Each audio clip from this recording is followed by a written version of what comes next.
एक बार पिता पुत्र दोनों साथ मिलकर दूर के शहर में अपना गधा बेचने जा रहे थे।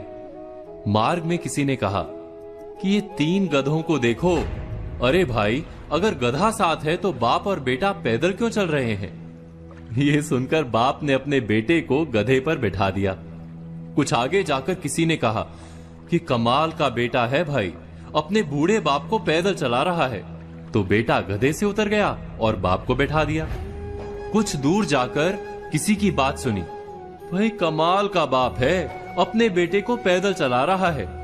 यह सुनकर बाप बेटे दोनों गधे पर बैठ गए।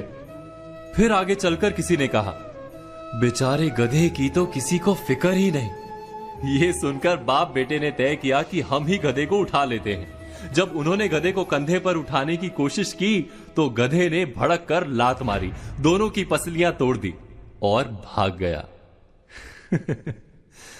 हीन भावना से बंधे लोग क्या ऐसे नहीं जीते? कभी कभी हमारे सारे निर्णय लोगों की धारणाओं पर आधारित होते हैं। हम यही विचार करने में जीवन बिता देते हैं कि समाज क्या कहेगा। अपने जीवन का प्रवाह लोगों की बातें सुनकर बदलते रहते हैं। ऐसी हीन भावना हमें जीवन में सफल नहीं होने देती। क्या ये सत्य नहीं? ये सत्य है कि समाज से उत्तम कोई दर्पण नहीं। अपने आप का परिचय प्राप्त करने के लिए समाज के दर्पण में पड़ने वाले हमारे प्रतिबिंब को देखना अत्यंत आवश्यक है। किंतु यह भी सत्य है, दर्पण की मर्यादा है कि वो उल्टा चित्र दिखाता है। समाज के दर्पण में दिखने वाले प्रतिबिंब को सीधा करके देखना आवश्यक है। इसका अर्थ क्या होता है? हीन भावना से बंधे लोग सदा ही समाज की बातों के आधार पर निर्णय करते हैं।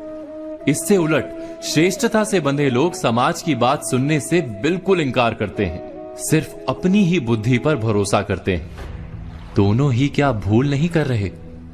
इस भूल का उपाय क्या है? बहुत सरल सा उपाय है। हम जितना समाज के दृष्टिकोण को महत्व देते हैं, उतना ही अपने दृष्टिकोण को महत्व दें।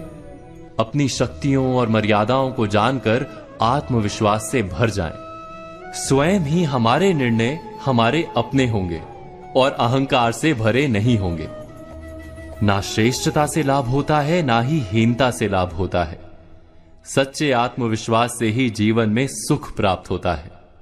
इस बात पर मनन, चिंतन, विचार अवश्य कीजिएगा।